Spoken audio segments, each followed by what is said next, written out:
Aquesta idea de que aquest símbol vol dir val el mateix és molt més ajustada a la realitat que no pas el de l'igual, perquè ara si comences a passar...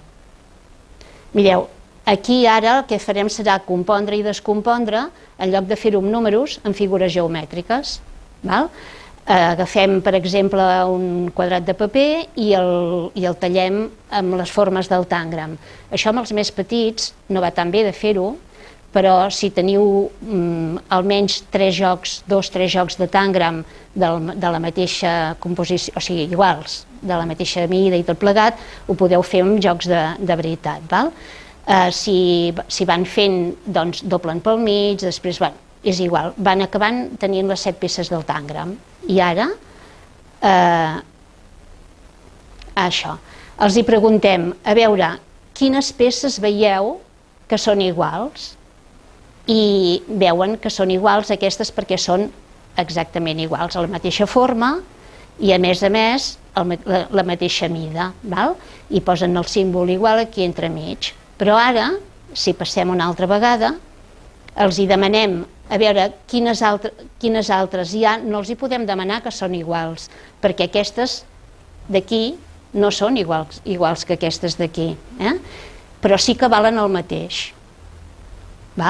Llavors, amb les altres fitxes que tenen, amb els altres trossos de tàngram que tenen, poden veure que si posen els 2 triangles petits així, construeixen aquest.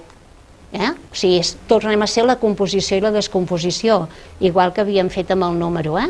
Si els posem en aquesta de posició, fem un quadrat, i si els posem en aquesta, fem un romboide.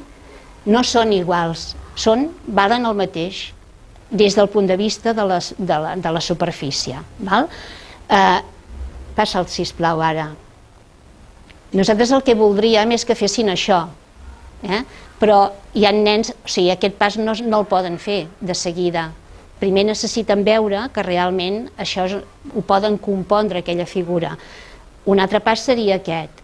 Quan ja ho han fet una vegada i els hi fas tornar a fer una altra vegada, n'hi ha que ja ho fan així, però n'hi ha que encara no. I n'hi ha que el que fan és, primer el posen i després, quan han comprovat que sí, que realment poden fer aquesta figura, llavors el posen així de costat. És acompanyar-lo, és fer una altra vegada el que fèiem abans, saber què volem aconseguir. Volem aconseguir que se n'adonin que aquestes 3 figures són iguals perquè totes són igual a aquestes altres dues. Sí? És raonament lògic pur, això, i això es pot fer a parvulari perfectament. Si ho acompanyem, si tenim la idea que això ens serveix també perquè s'entengui la composició i la descomposició, que si ho veiem amb nombres i ho veiem també amb figures geomètriques, doncs representa que ens quedem més amb la idea, perquè si només la veiem amb nombres, doncs ens quedem amb la idea que és una cosa de nombres, i no, la composició i la descomposició en matemàtiques surten moltíssimes altres coses. A veure, veieu? Poden acabar fent això, el que no vol dir que ho puguin fer d'un dia per l'altre. Això és una cosa que cadascú fa el seu procés, cada un ho ha de mirar les vegades que calgui, fins que arriba un moment en què entenen que és així. I veieu, això ja és una organització que arriba al cap d'un temps d'anar treballant tot això i d'anar-ho treballant de mica en mica. És aquesta idea de trajectòria, d'anar... Sí? Què deies? És lent. Bé, aquí també podríem fer-ho, aquí també podríem posar el valen el mateix, aquí entremig, i aquí també. I si ho fem, diguéssim, a la mateixa classe i amb el mateix grup de nens d'una manera i de l'altra, el que els estem dient és aquest símbol ens serveix, o sigui, el significat del símbol surt reforçat. I si anem fent totes aquestes coses, estem assegurant que després tot el càlcul i tota la manipulació del material i tot plegat és molt més... O sigui, és molt més comprensiu, no? I tenen aquesta idea de que l'equivalència és una cosa que la marquem amb el signe aquest, que en diem igual però que vol dir val el mateix. Molt bé, a veure, mireu, hem treballat el signe d'equivalència, la trajectòria d'aprenentatge d'aquest símbol, el raonament espacial i lògic, la composició i la descomposició, i ho hem fet en figures geomètriques i amb nombres. És allò de la trajectòria, anar acompanyant amb això. Val. A veure, ara entrarem, entrarem ja en un altre punt que és el punt de l'espai. Aquest document, que el tindreu accés perquè aquí teniu l'enllaç, i és en anglès, però sabeu que ho podeu posar en la pàgina web o a internet, podeu posar el traductor i us el tradueix allà mateix, i llavors ho teniu junt amb les imatges, però si no també us passarem la traducció, que no la tenim encara encarada amb les imatges, però que s'entén més bé, val? Mireu, aquest... Sí, passa. A veure, això és el que us explicava al començament, que amb el tema de l'espai han fet un gran progrés i se n'han adonat que hi havia moltíssimes coses que passaven per un coneixement de l'espai. Llavors, ells parlen molt de raonament espacial. Això del raonament espacial és una cosa que és una mica així, no acabem de saber gaire què volem dir, no?, quan diem raonament espacial, però en matemàtiques el fem servir molt. Per exemple, quan els nens treballen amb rectes,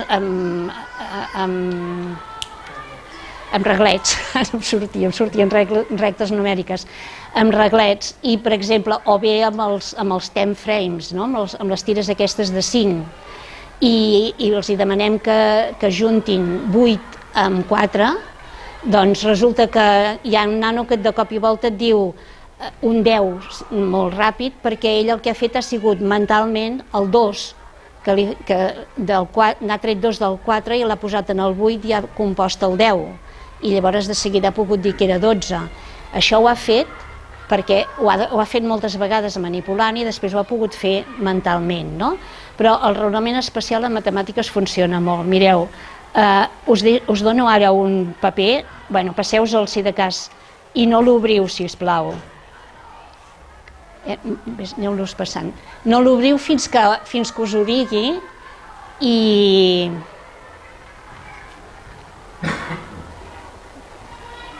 mentrestant aneu buscant un llapis, ja en teniu tots a mà,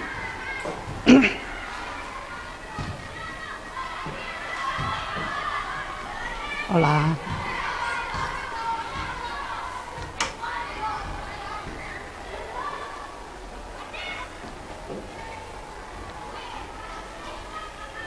Com per aquí. A veure, ara, quan us digui va, obriu, encara no, quan us digui va, obriu el full, que el teniu així tancat, us mireu els punts que hi ha, intenteu comptar ràpidament quants n'hi ha i el torneu a tancar. Un moment. Tots esteu a punt? Sí? Va. Vinga, ja podeu tornar a tancar. Ara agafeu-lo tancat i tot i mireu de reproduir quin recorregut heu fet amb els ulls, com us ho heu imaginat, per poder comptar quants punts teníeu. El dibuixem aquí, en el nostre paper? Sí.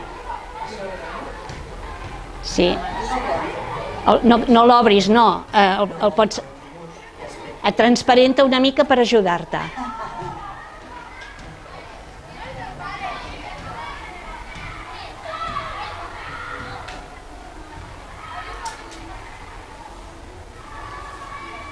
Vale. A veure.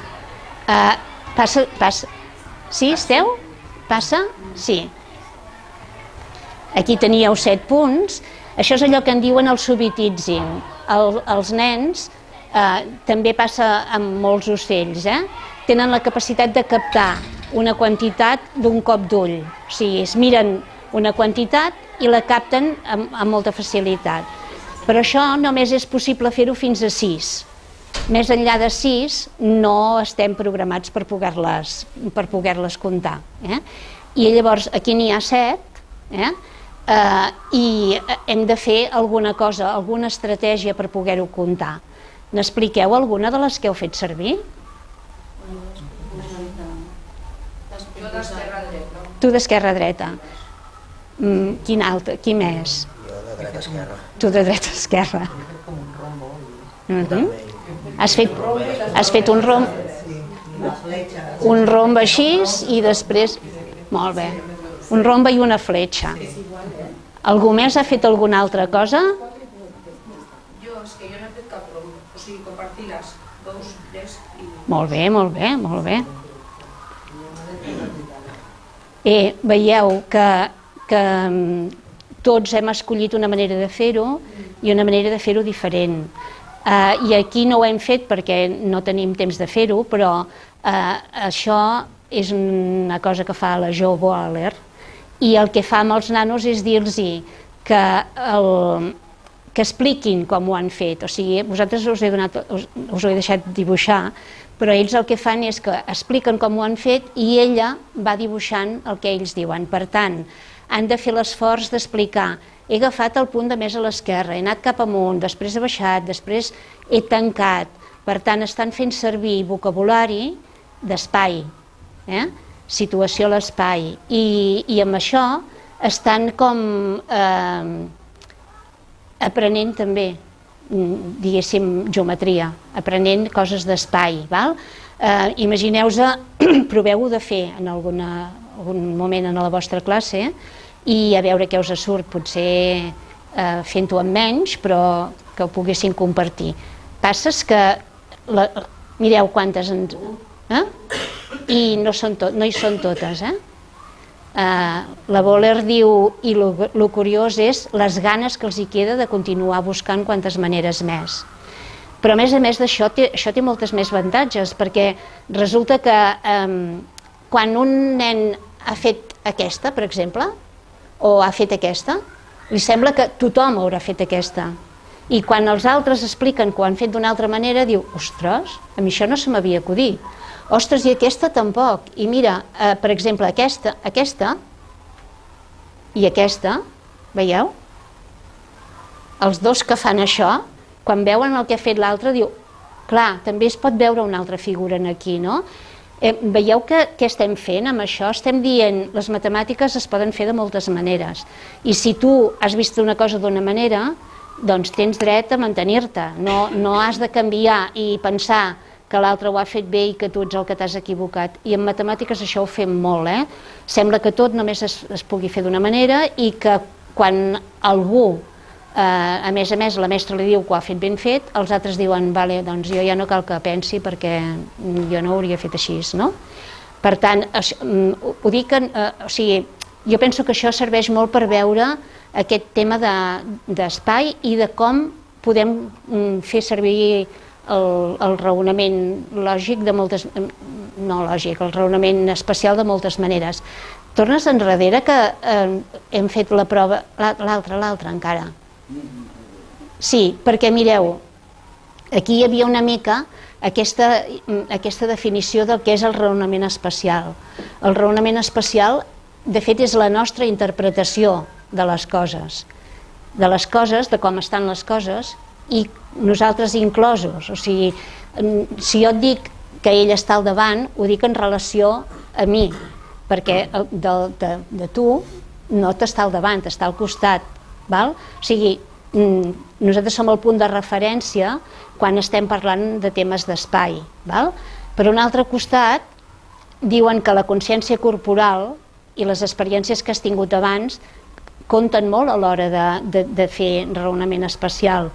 Quan els nanos que no s'han mogut gaire, que són més quietons o que no han tingut tantes oportunitats o així, doncs no han desenvolupat tant el raonament especial com els que tenen un context que els afavoreix, que pugin, que baixin, no tenen una mare que pateixi perquè es facin mal, sinó que diu, bueno, si cau ja el plegarem, i aquestes coses així, no? Per tant, el desenvolupament aquest de la consciència espacial i del raonament s'afavoreix amb el llenguatge i amb el gest, i a més, depèn molt de com s'hagin mogut aquí, la psicomotricitat, i vull dir, juga tot molt junt. Ara sí. Mireu, en realitat, aquesta és la cosa que ensenyen sempre per dir què és el raonament espacial. Si tenim aquestes dues imatges, el que et pregunten és, amb aquestes dues, quina d'aquestes quatre podríem fer? Ho veus des d'aquí, tu? Perquè allà hi ha més. Val? Això és diferent del raonament lògic que hem fet abans, amb aquells triangles, que és un altre tipus de raonament, i és un raonament que en matemàtiques funciona molt. Bueno, tornes a passar. Mireu, ells parlen de que és raonament espacial, que el raonament espacial es treballa fent tot aquest tipus de raonaments sobre la posició, sobre la distància, sobre quina direcció, en quina direcció anem, quan hem canviat de direcció, la composició, després aquí vagi la descomposició, perquè veieu com lliga amb el que dèiem abans, el moviment, el reconeixement de la simetria, la perspectiva, l'escala, el navegar i el descompondre, que ja l'havíem dit.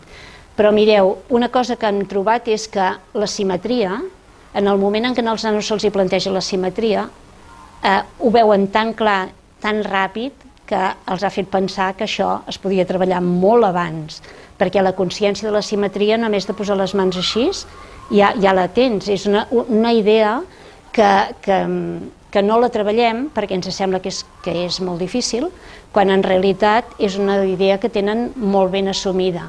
Igual que el tema de la perspectiva. El tema de la perspectiva, si passes passa endavant, perquè saps què? Del que parlarem més, perquè de tot això no som a temps de parlar-ho. No, ja està. De la perspectiva i de l'escala és del que parlarem més, perquè de tot l'altre ens en fem una mica més la idea del que volem dir, no? Però la perspectiva, clar, els nanos primer estan estirats, després s'asseuen, després es posen drets, creixen. El pare, la mare els agafen i els posen així aquí dalt i riuen quan els hi fan això, perquè veuen les coses des d'un altre punt de vista. És una cosa que els agrada i que treballen molt aviat aquesta idea de que les coses des d'allà es veuen d'una manera i des d'aquí es veuen d'una altra. I això és una cosa que hauríem de mirar, de promoure que anés passant, val? Tenen moltes possibilitats de treballar en perspectiva. Per exemple, si agafem qualsevol cosa, una pilota, un os, el que vulguis, i el tapem amb un mocador, doncs ells saben que és allà i el van a buscar. Si els hi ensenyem només un tros, saben que és allà i el poden anar a buscar. Passa ara, que veurem altres imatges. Veieu? Totes aquestes posicions, amb ells els han donat ja, diguéssim, imatges de les coses diferents de la de sempre. I nosaltres això no ho estem aprofitant. No estem tibant això, que ens donaria molt de joc. Passa'm una altra. Mireu, per exemple, si amb Legos, és igual, amb aquests materials, construïu una composició i feu que la veguin per tots els costats, mira, es van tornant capaços d'entendre que les coses des d'un lloc es veuen d'una manera i des d'una altra, i no tenen cap problema per anar a donar la volta i veure si és la mateixa o no, o per girar-la o per tot això. Passa, sisplau, que aquí veiem una mestra, l'Anna Rodríguez, que ha treballat això, i veieu aquella ambulància com l'han dibuixat? Aquests són de parvulari, i a més de ser capaç de reconèixer-ho, són capaços de representar-ho.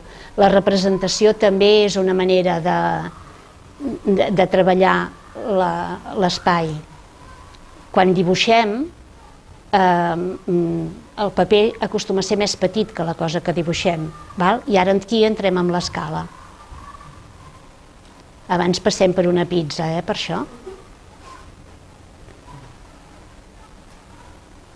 I veieu aquí, per exemple, el tema de perspectiva, el que diuen és que si tu preguntes a aquesta nena, aquesta nina, aquest clic, si pot veure el cotxe o no el pot veure, ells són capaços de posar-se al lloc de la nena i veure que no podrien veure'l, encara que ells sí que la puguin veure.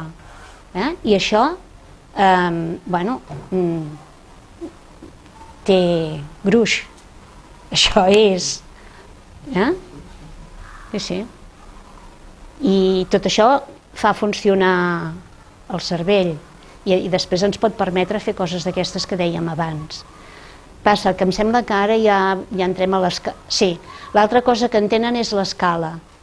Entenen que les girafes són més altes que les zebres, passa també l'altra, perquè tenen joguines que els hi ensenya això i ells s'ho creuen, que allò és una representació de la realitat i llavors, hi ha molts de nosaltres no hem vist cap girafa al costat d'una zebra, no? I també ens ho creiem, vull dir que aquesta idea d'escala també és una cosa que hi hem pensat poc, hi hem reflexionat poc i que podríem explotar perquè és una cosa que dona aquesta capacitat de raonament espacial. Veieu aquí, fer un esquema, diguéssim, d'aquesta situació d'aquí, i amb els colors es veu que em representen el mateix.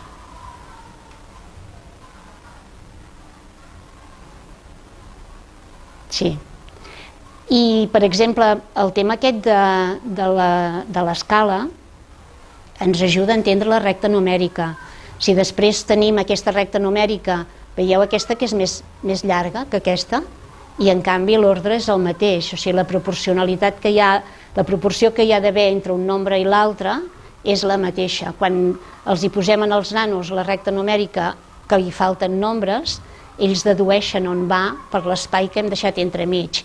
I si després els hi posem una recta numèrica que sigui de tota l'amplada d'aquesta pantalla, per exemple, saben que han de deixar més espai o que els números han de ser més grans.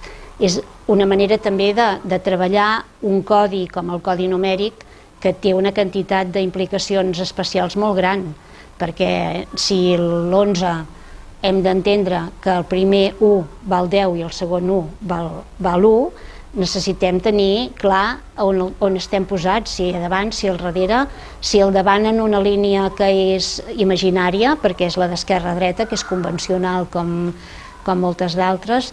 Vull dir que el tema d'espai és un tema que valdria la pena que ens el plantegéssim sèriament. Passem? Mireu, perquè això és tan senzill, diuen ells, de fer com? Ells diuen... els que creem els contextos som nosaltres, els que donem temps som nosaltres. Per tant, si nosaltres estem convençuts que això és important i val la pena treballar-ho i val la pena ajudar que els nanos ho desenvolupin, posarem més situacions en les quals es pugui fer i quan veiem que surt una cosa espontàniament, respectarem el temps.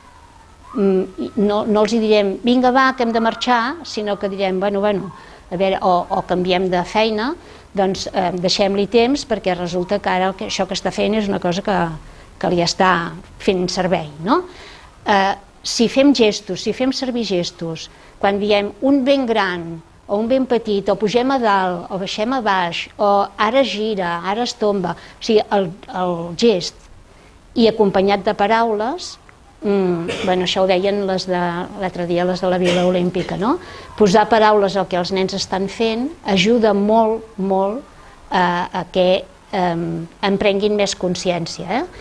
I la gent que estem ara, que no ens havien treballat tot això, amb aquests temes d'espai tenim molts problemes. Quan hem d'indicar alguna cosa sempre hem de fer servir el gest, hem de dir sí, per allà, i no, més amunt o més avall, però no dominem molt bé els termes aquests que t'ajuden a situar una cosa exactament i poder-la transmetre només verbalment, perquè no s'hi ha donat importància fins ara, en el tema aquest de l'espai. Per tant, mirar de provocar situacions i de posar-hi gestos i de posar-hi paraules. I anem a l'últim. Anem bé? Sí? Mitja hora. Val. Anem al tema dels patrons. Lo dels patrons és una cosa que tampoc no l'havíem dit molt, semblava...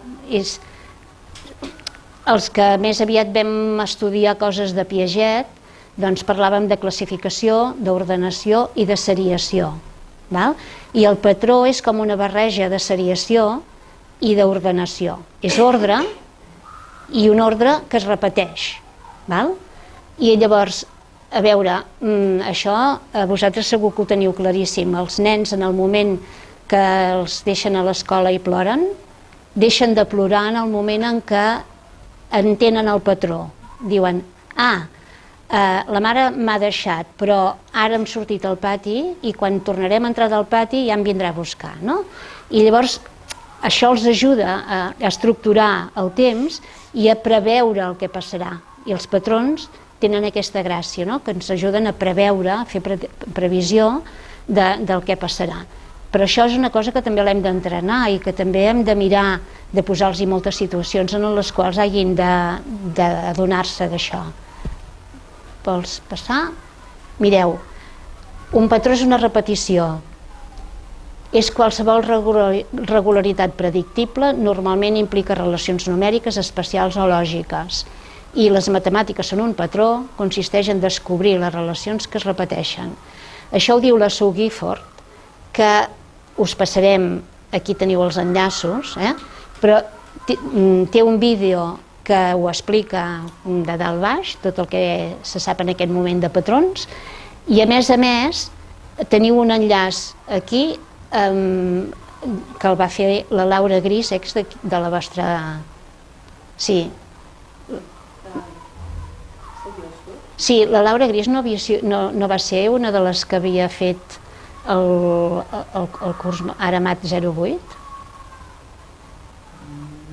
No? Val. Com es deia la noia d'Ausias?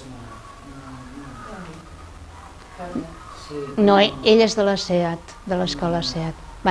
Doncs, en principi, la Laura va fer la traducció de l'anglès del vídeo i va posar les imatges. Clar, no és el mateix escoltar-te el vídeo que tenir les imatges i un tros de text, però ajuda. Si costa més d'entendre el vídeo, doncs es pot agafar això. Passes? Mireu, els mímons tenen molta cosa de patró, molta. Quan els nanos els hi posen coses repetides aquí, per exemple, és una imatge que no es veu molt clara, però si per exemple tenen això i posen una pedreta a dos d'aquests bols hi ha una pedreta, ells agafen les altres i tots hi posen una pedreta. Si n'hi poses dues, si intenten veure què és el que hi ha i què és el que hi ha repetit, i llavors col·laboren amb repetir.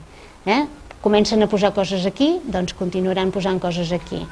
Si veuen que n'hi ha una de petita i una de gran, per exemple, de vegades fan una d'aquestes i una d'aquestes, doncs proven de fer-ho encara que s'equivoquin a vegades o que no els respectin sempre, però els mímons són una invitació informal a començar a fer coses de patrons. Una altra cosa que va bé, i això és més per parvulari, no per escola bressol, és amb els multilingües, donar-los multilinks i dir-los que començar-los un patró, negre, vermell, negre, i demanar-los que el continuïn. Va bé acotar la quantitat, sobretot perquè si no llavors el que els interessa és fer una espasa, i ja perdem. Però, bueno, doncs que comencin a fer això. Quan els hi dius que fins a 10, que així també va bé que vagin comptant fins a 10 i ja hi posen els dits i tot plegat, els hi pots començar a preguntar, per exemple, de quin color serà l'últim. Els pots demanar que agafin només les peces que necessitin. Els hi pots demanar que en facin un altre que sigui com aquest però no ben igual, o sigui que sigui que tingui el mateix ordre però que no sigui el mateix color, per exemple, val? Llavors això, aquí teniu un enllaç a un article que vaig fer jo sobre patrons, que va explicant com es pot anar complicant això i com es pot demanar als nanos que representin. Com que tenim una mica de temps, el vols obrir? No. Aquí. Sí.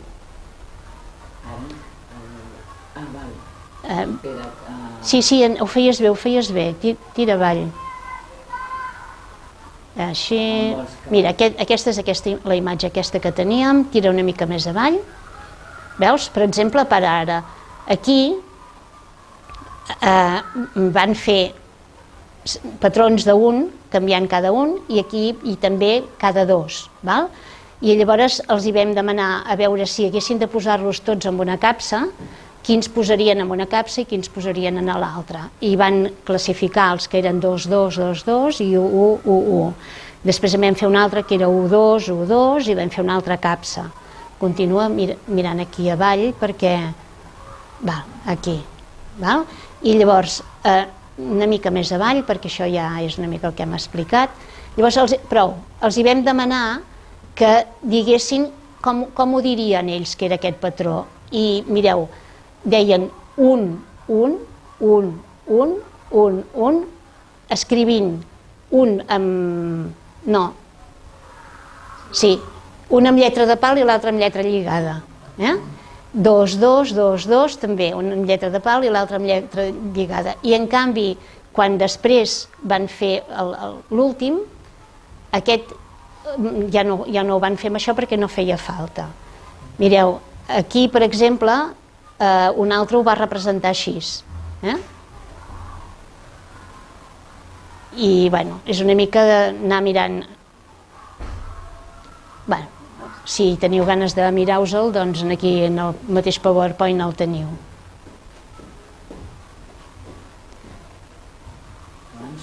Ara hauries de tirar avall. A veure, una altra cosa que podem fer és fer un patró de creixement, no un patró de repetició, sinó de creixement.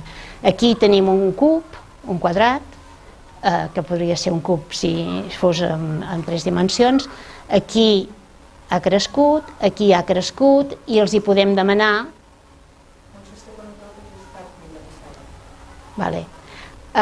Aquest, doncs potser hauria pogut anar passant jo, Ens n'hem adonat ara, pobre, que hem tingut aquí. A veure, els hi podem preguntar com creix aquest patró, no? I convidar-los a pintar d'un color diferent les peces que es van afegint a cada figura. O sigui, aquí faríem, aquest és el que teníem, aquests dos són els que s'han afegit. A veure, passes a l'altre... Mireu, això ho pots demanar a un nen i te'l pots representar així. Aquesta és una possibilitat. El primer era verd, el primer el va fer verd, el segon 2 de grocs i el tercer n'hi posa 3 de vermells. Us sembla que es pot fer de més maneres?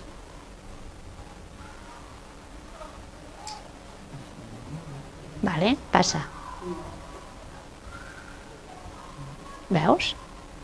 Aquest es va imaginar que el verd era el que anava dalt de tot i els altres havien d'anar a sota. I llavors es va pintar els dos grocs i a sota els 3 vermells. Som el mateix equip. Exacte. Molt bé. Bueno, mireu, la primera cosa és advertir-vos que aquesta sessió serà molt diferent de les altres dues.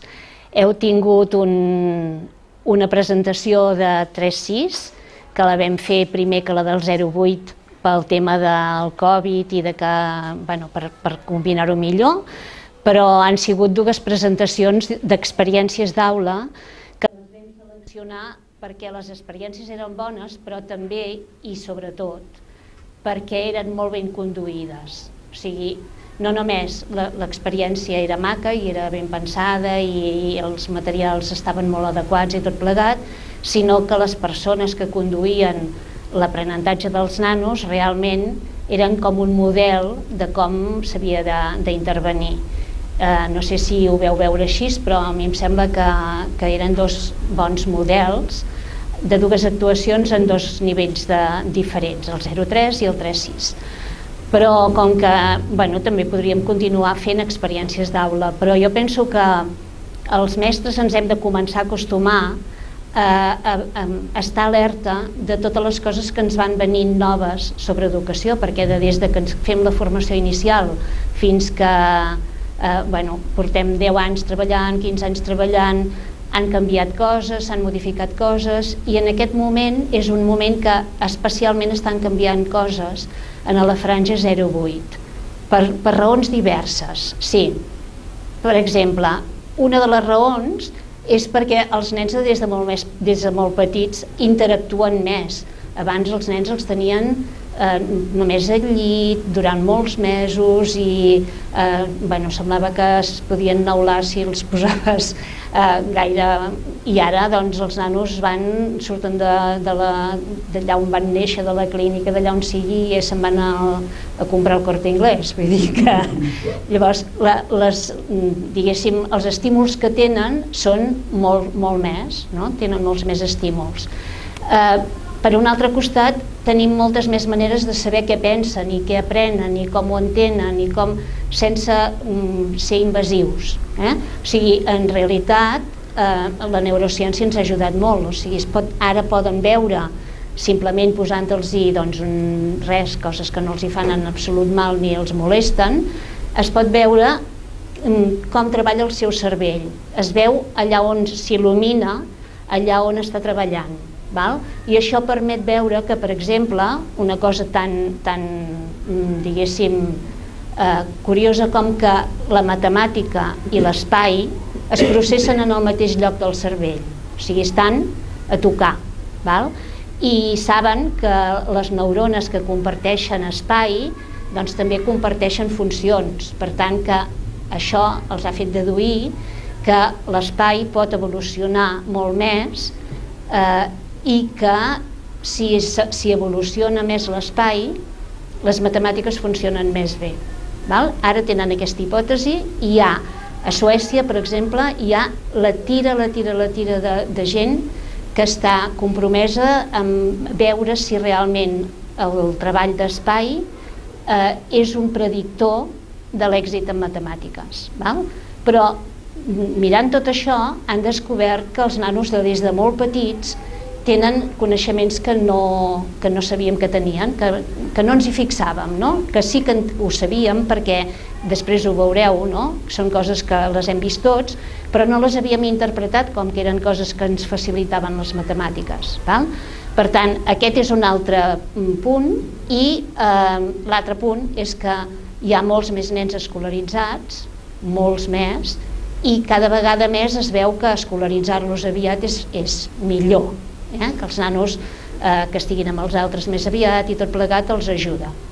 De manera que sí, pots passar ja, de manera que mireu, avui el que voldríem seria fer-vos un tast de totes aquestes coses que estan en pàgines web, que s'hi pot accedir, que a més, si ho tens en la pàgina web es va actualitzant constantment, perquè un dels documents que us presentarem avui és la tercera versió que hi ha, i ara sí que aquesta sembla que és la definitiva, definitiva entre cometes perquè no hi ha mai res definitiu del tot, però hi ha aquest avantatge, i a més són gent, els que estan treballant ara amb aquesta franja 0,8, que es basen en la recerca, o sigui, tot el que diuen no és allò del sembla, perquè m'han dit, perquè ho he fet, sinó que està basat en la recerca, tenen dades de que els nanos ho fan així, que això dona aquest resultat i tot plegat, però no està escrit perquè ho llegeixin només la gent que entén la recerca,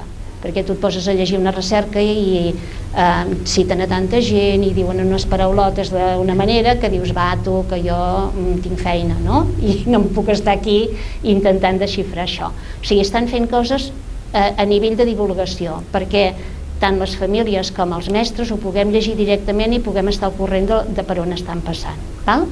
Llavors, jo avui intentaré explicar-vos això perquè penso que us anirà molt bé d'agafar fils d'aquests i d'anar-los tibant i de veure, d'anar graduant el que necessiteu i com ho podeu anar trobant, no? Bueno, ja heu vist, sí, torna enrere un moment, que mireu, el recorregut que farem serà enrere, aquí. Parlarem de trajectòries, ara us explicaré què és això de les trajectòries perquè és una cosa molt interessant. I ho farem amb exemples de comptar, de l'espai i la forma i dels patrons, que són com 3 grans blocs de continguts interessants de treballar, i en els que hi ha hagut progressos. Les trajectòries són, ara sí que pots passar ja,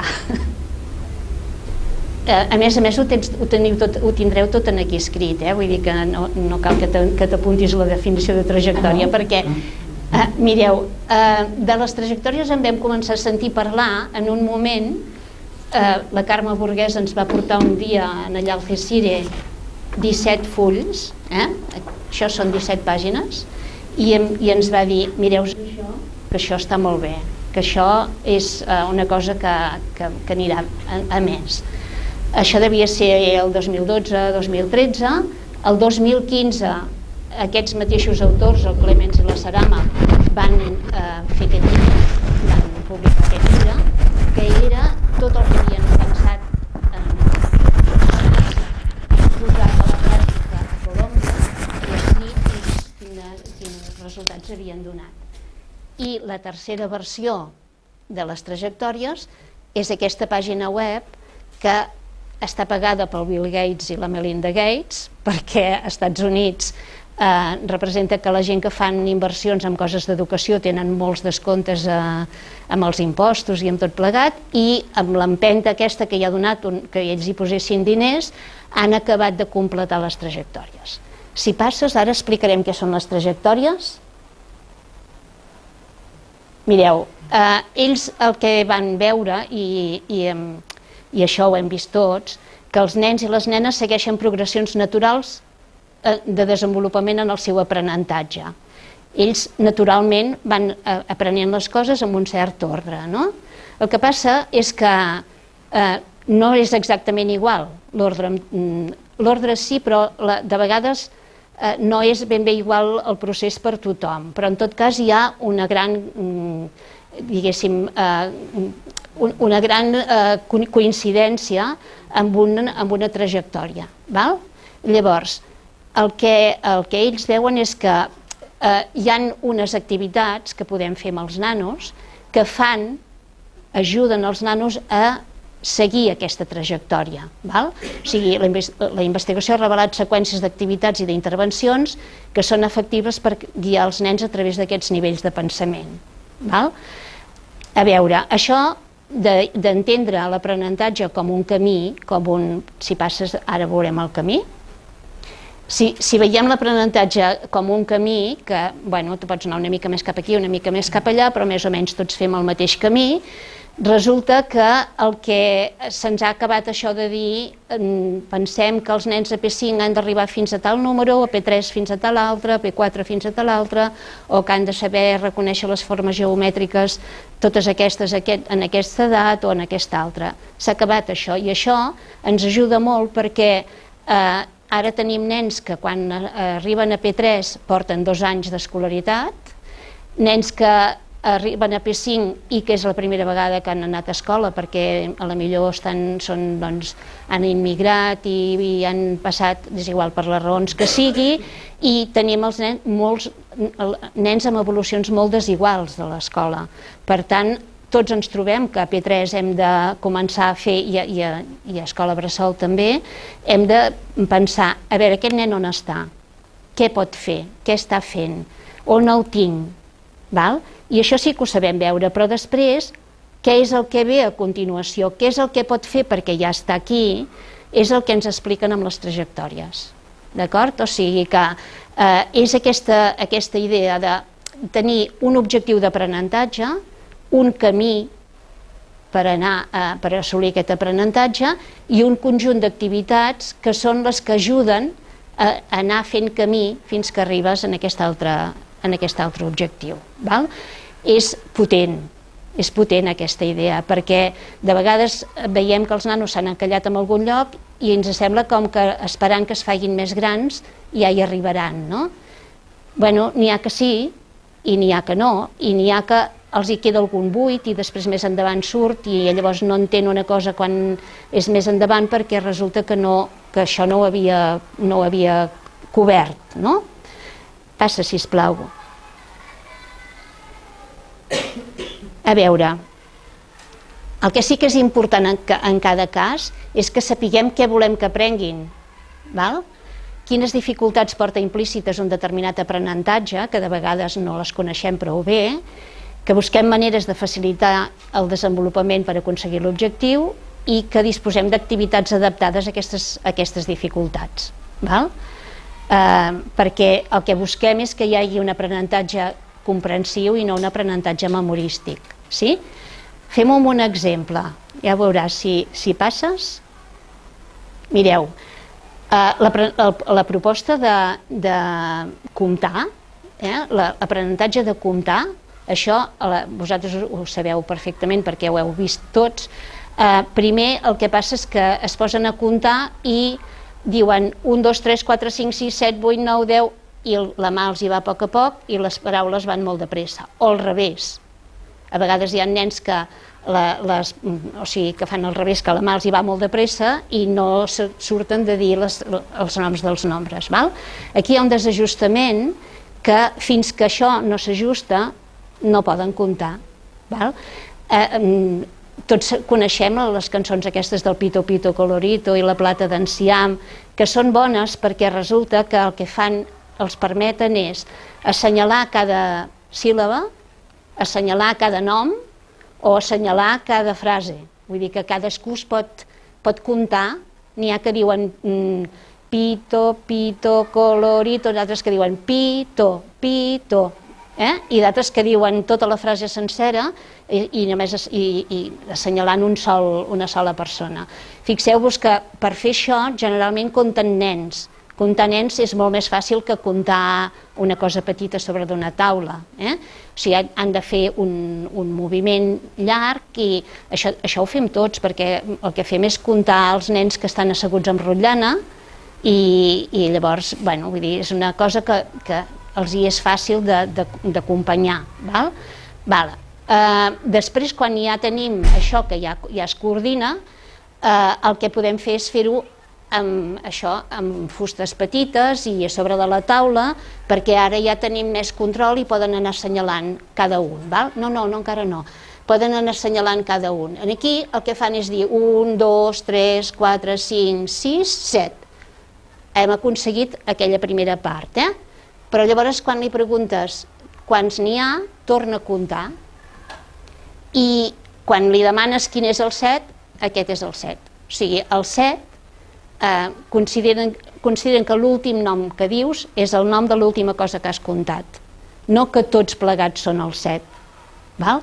Doncs, per exemple, ara sí que podries passar una cosa tan senzilla com en lloc... O sigui, primer els hem posat per ordre perquè poguessin comptar, però ara no ens interessa que estiguin per ordre. Ara si en lloc d'assenyalar-los els posem dintre d'una cistella, aconseguim que no hi hagi aquest error d'imaginar-se que no hi ha un últim aquí. Aquí quan diuen quants n'hi ha a la cistella? N'hi ha 7. O sigui, les trajectòries el que fan és anar-te explicant coses d'aquestes. Què busques ara en aquest moment? Que vegin que el nom del número es refereix a tota la quantitat, no només a l'últim. I això ho aconseguim així. Què més podríem buscar ara per continuar una mica amb aquesta mateixa idea? I ara ja no seria de comptar, ara seria de veure la inclusió.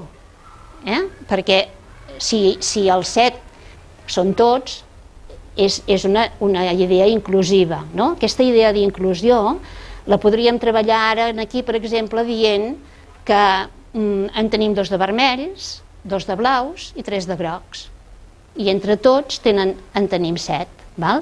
O sigui, sent capaços de veure parts més petites dintre d'aquest grup gran de 7 que teníem, val? I d'aquesta manera encara no és una suma, és simplement una descomposició, però és un 2, un 2 i un 3, ens fa 7, val? Veieu com anem avançant? I anem avançant amb objectius molt concrets.